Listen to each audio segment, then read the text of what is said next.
Graham Morris. Thank you very much. I wonder if I might ask Minister Coates to begin with.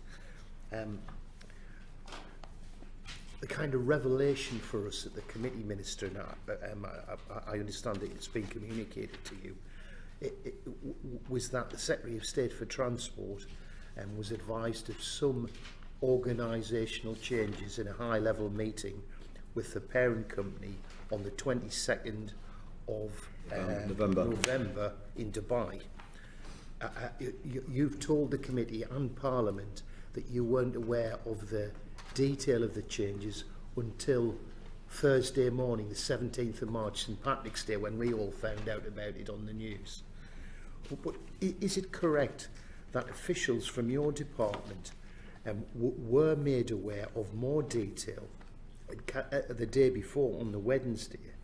And can I ask you, Minister, the Kent Resilience Forum, it was whether it was the Department for Transport, your officials, or the Cabinet Office, the Kent Resilience Forum was being convened to manage anticipated disruption caused by the suspension of ferry services.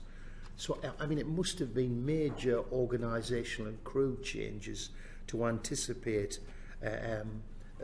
such disruption and to convene a meeting of the Kent Resilience Forum.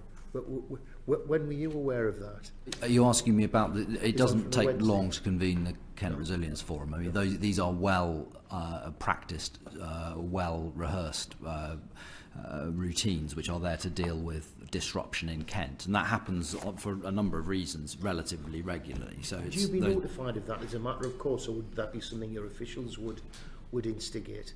I would expect to be notified of it. Whether it would be imminent is a different matter, but I'd have to understand what you're referring to before I get any further detail. Apparently it happened on the Wednesday, on the 16th.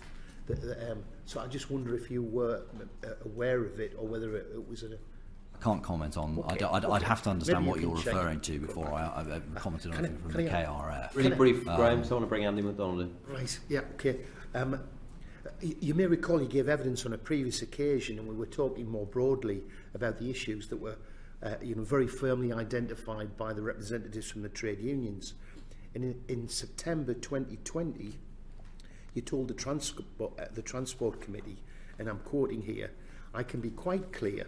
What I want to see is those who operate in and around UK waters to use a UK workforce wherever possible. I welcome some of the commitments that P&O have made. I will also consider whether there is any policy intervention that it might be appropriate for the department to make at some stage." And you said, "Perhaps you will forgive me if I do not go into any more detail at this stage, but it's something I've started to think about already."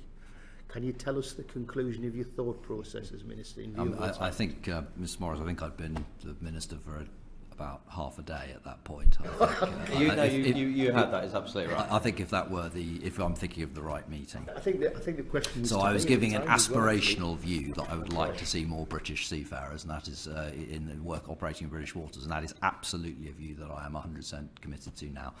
We have, of course, the Maritime 2050 package, which is an ambitious package of making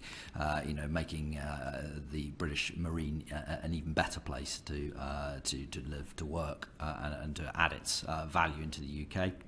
As I've said, coming out of this, we will be coming forward with a package of proposals which will address some of the issues we've seen here. Minister, without being disrespectful, that there was admirable aims and objectives, but what we've seen from P&O, unless there's some definite action, we're going to see the complete demise of the merchant fleet of British-based seafarers.